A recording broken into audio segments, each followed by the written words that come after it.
Pain is always there because life is freaking painful, okay? But suffering is a choice.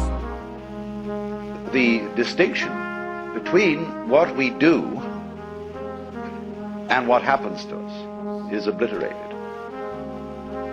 And therefore we would say with Hindus and Buddhists that if I run into a catastrophe, it is my karma.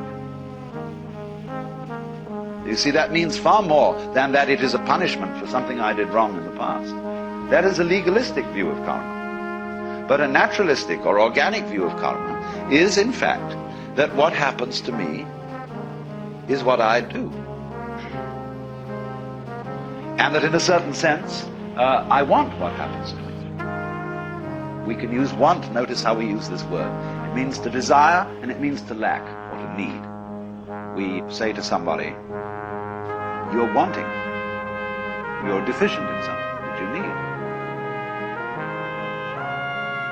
So it's rather alarming, really, when you consider it, that you always get what you want, invariably.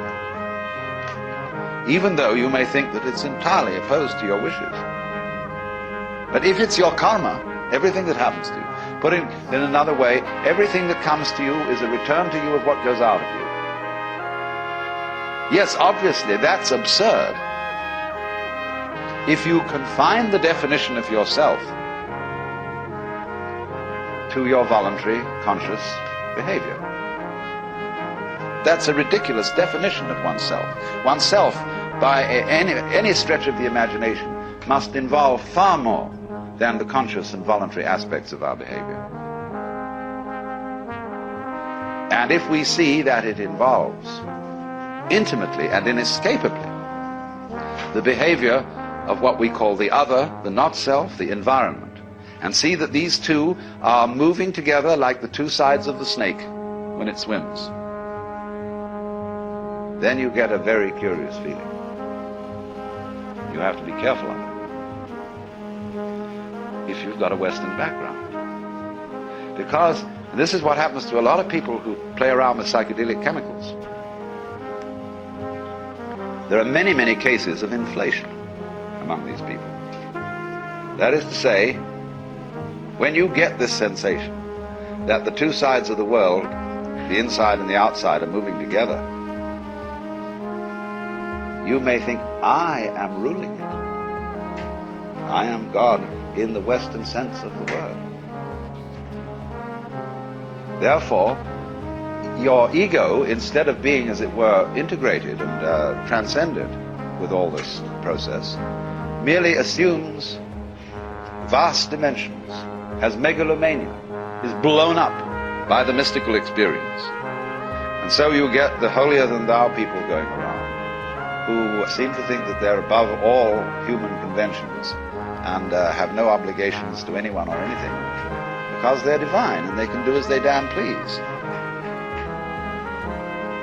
What they haven't realized is that doing as you will isn't a new kind of behavior that you suddenly put on and say, from now on I'm going to go around doing as I will. You have to realize first that that's what you've always been doing.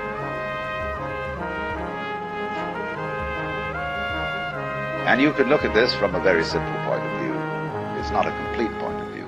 But you can say, well, now what about the people who did good and who did the things that they didn't want to do? You know, everybody's mother said to us, darling, sometimes we have to do things we don't like. What about that? Well, you can always say, the kid obeyed the mother and did the thing that it didn't like because that was the better part of wisdom. In other words, if it hadn't done that, something worse would have happened. And we choose the lesser of two evils. And when you find yourself in a situation where you have to choose the lesser of two evils, then you say, I want out of here. And you take the easiest way. You take the line of least resistance. So that's your doing. Now, you can pursue that more profoundly when you stop thinking about human behavior as something that responds to the compulsion of an environment. And you can get out of that when you see the behavior of the environment as an essential aspect of you.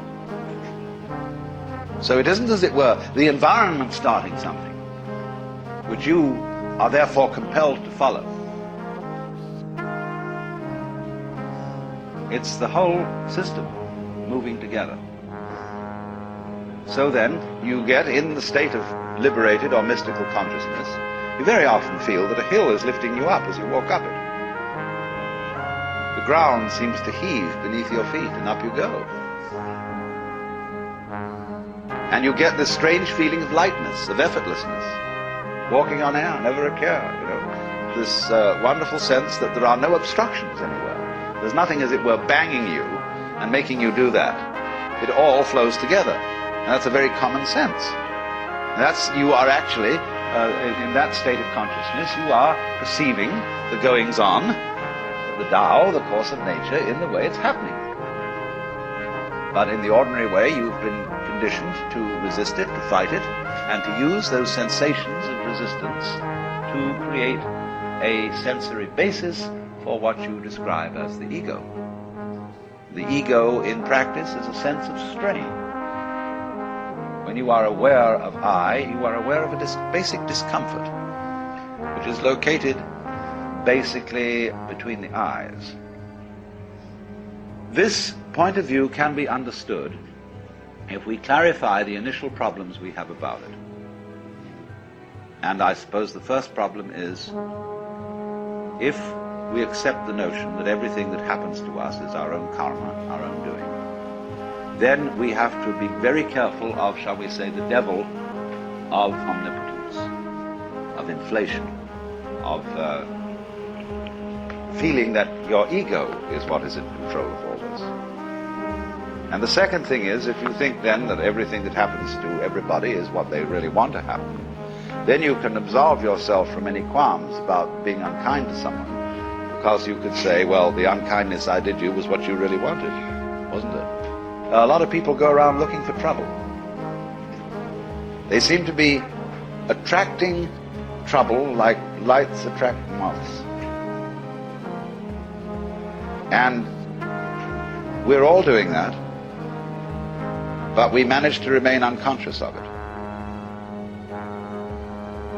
so that we can praise and blame and play the game which says, that's not my fault, that's your fault. And so we go around apportioning faults to everybody. Because if we're going to apportion praise for what the good things people do, you can't make praise mean anything unless you also go around blaming. Praise and blame go together. Supposing everybody was acting in a praiseworthy way, and we praised everybody for everything, they'd get tired of it. They wouldn't even notice it anymore. So long as you're going to get a kick out of being praised, you've got to go around blaming too. It's very simple. But if you see the folly of that praising and blaming are just creating each other, then you don't praise and you don't blame.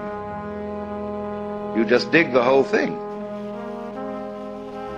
And that's why, when we encounter very great sages, you never hear them blame people, and they very rarely praise anyone. You try to start gossip in the presence of such a person, and you make a derogatory comment about someone. It's as if you had thrown a rock into a well and heard no splash. A funny feeling, because that you get no response. You get no agreement. And if you praise somebody, there's also likely nothing to be said, except perhaps some remark that, of course, you're praising the beloved in all its manifestations. And this disconcerts some people terribly. I've always noticed that real sages never gossip, never criticize persons.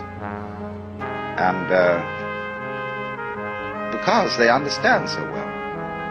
To understand all is to forgive all, is so true if you are experienced in just the ordinary way of dealing with human problems. you've been a counselor or psychotherapist or minister, anything like that, you very soon get to realize how vastly complicated people are, and to see that they really are in the messes they're in, not because of anything, but that's the way it is. And you stop blaming people, and because you don't blame people, you have open ears, and people come and seek your advice. They don't want to come to someone who's a counselor who will bawl them out. We have difficulty in seeing this mutuality of our relationship to the rest of the world because it's contrary to common sense, contrary to the way we've been brought up.